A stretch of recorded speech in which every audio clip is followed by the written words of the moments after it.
e tautala whamamonga. Ne mea ne ua ngalo i nisi. E te leo lo sao ma lau ngaruenga na whaile laka pi. Pe au tango nei e tōna ulau. O na lato rei lolo le po lare tari.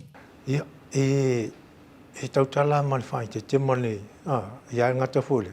Whango ngona mai la fonga ia le, ale tusitala le po ila to whasala lau. Kere i lope po ngi ganga ka whasala lau mo ipea.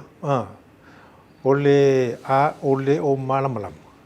Tau whaile whai te te, ole fisiri wale angal mesa oa, leo o ta o tele le whafisiri lea. E pe ua amo umama ave ia greatest ma tūlanga le lei fo lea o le tātou langa piuni whapea o vai taimi o le taitai whono mai e ia le whionga ia tulepa. Ai o le mea fia whasau. I le uso lea whasalau, le ai. O le a tātou tau mo whai e amo umama ave le lei ia i taitai whono lea o ia i nei a tulepa. Ai ngano ia te oe le sunga i lauli Alan Gray. O wao le te vai e tufo. O lo tau la ia te leo finangalo nisi malwha mai. O te le sao e moni. Ai le la wha ngalo le tamali i o le atunu o le ua sa tau la mua i le lakapi o le tātou atunu.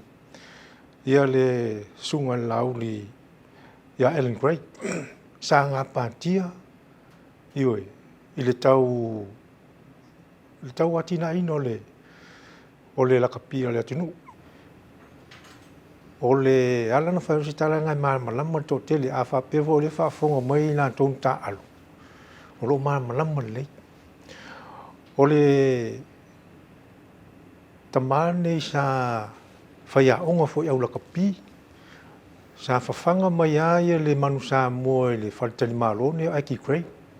Ale ngata fo na a malanga te to fitu po sulim e to fulava tamata alo mal te tusi ai tu pa Amerika ioi e au mai e la uli Alan Gray e fai alo nio tama ioi al taimi fo na mo le fa fonga sa mo e misi vo le malama le o uso va sa lo o Alan Gray sa tai fono mai a o leva tau ali va tasi iva lima ioi Iva.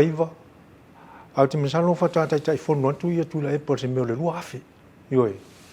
Mo le whasaonga la lea mo le manino.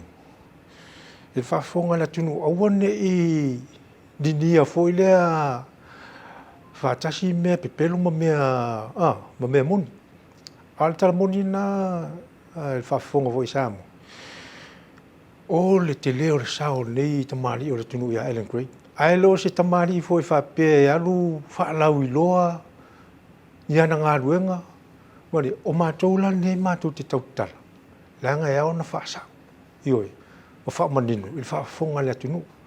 O lea whawheo na awito atasi e tula epa ia nei tala se ua whaali mai ele usole. Mo le whaafonga. E ai, o la auli Alan Gray.